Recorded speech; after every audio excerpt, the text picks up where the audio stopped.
Happy Friday, everyone. TGIF. I hope that you all are doing well on this very last day of January. My name is Ann Darda. I am a professional psychic in Western New York, and this is my YouTube channel. So tomorrow starts February, believe it or not. And so therefore that also means my February sales go on sale tomorrow. And so this is my hand fastings. So if you are wanting me to do your hand fasting, and you are in the Western New York area, you just have to get onto my schedule for this year and put the deposit down in order to get the sale price for hand fastings. You don't have to have your hand fasting done this month. I also have my love and romance reading on sale, as well as the new reading that I just created. It's called a self-love reading. And what this is looking at all of the different aspects of yourselves, your mental, physical, spiritual, emotional selves, and what all you need to be working more on to nurture yourself, take care of yourself more. And it also has a crystal, a spirit guide, and looks at the portal in which you are in right now. What energy are you in right at this moment? Okay. So get onto my Calendly account for tomorrow for all of February. Okay. Okay. So I just finished my video for my patrons, and so the card for this day on my Patreon page was the Brother or Knight of Swords. And so this video is entitled "We Are the Champions." So if you want to sound, belt out "We Are the Champions" and imitate Freddie Mercury and Queen, fantastic. It's interesting that I had this card for the day, and my video was actually for my patrons was "Here Be Dragons," because I had all of this dragon energy and imagery from this past week. So if you are interested in that type of thing, you can get onto my Patreon page and sign up, and you can see that video. Not only am I a professional psychic, but I also have my PhD in medieval literature. So I am a medievalist. And so that's why I get all types of excited when I have all of this medieval imagery and all these different things going on. And so, I wanted to look at the knight aspect, the champion aspect of this week, I guess you could say, and what we're just experiencing right now. Okay, so the dragons were seen as monsters in medieval times and were persecuted. And the knights were the ones that would go and slay them, right? And we've had lots of different modern movies and stories about looking at from the dragon's perspective, as well as looking at the knights in a different perspective. So the Knight of Swords, we are all to be champions today in one way or another for those who need it. This is somebody that may not be able to stand up for themselves. Anybody marginalized, anybody that is, children, animals, the land, nature, things like that. This is what we're all being called for today to be champions of. Now, we need to make sure that we do not fall into the narrow view. So this is sort of like the inverted version of the Knight of Swords.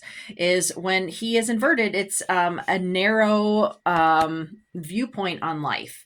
Black, white, good, bad, right, wrong. And so therefore he can really get tunnel vision. So we have to make sure that we ourselves are not falling into that same trap. Okay, so we need to stand up for those who cannot defend themselves, including children, animals, and even the land, and those most vulnerable.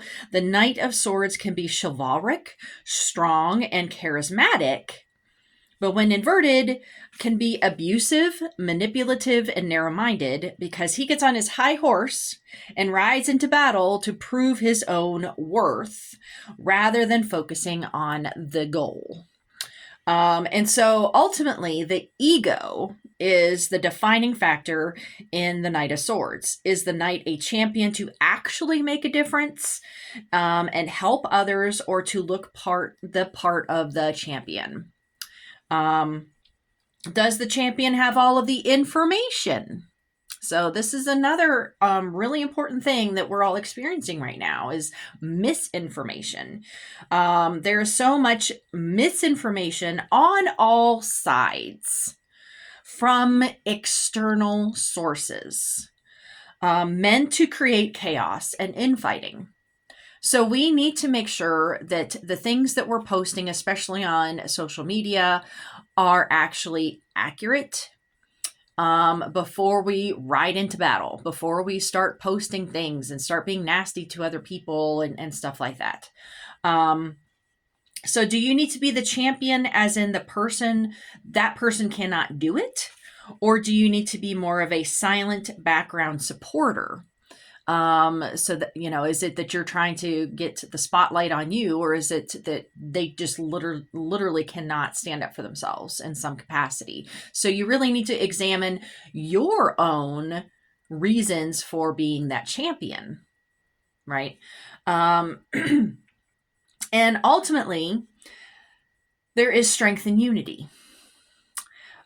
For the Knights of the Round Table, so this is getting into the Arthurian legends, and that's part of the medieval literature that I studied for years with my PhD and that I taught in classes in college for 18 years, is that the Knights of the Round Table were actually the strongest when they were united, when they were together. It's when they all went on their own quests and did their own thing that they all sort of fell into despair, had their own challenges, which we all have our own challenges.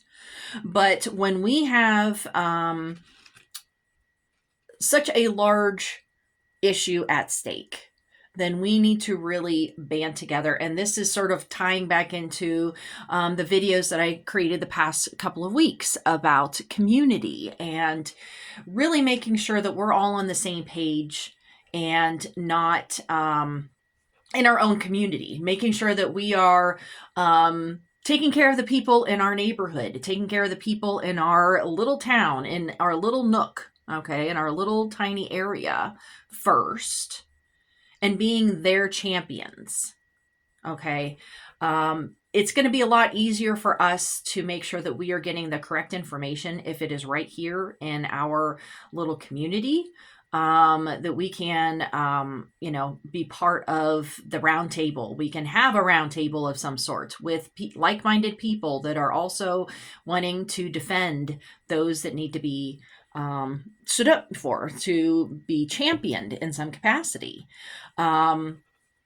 And don't feel that you have to be the solo knight riding against the world.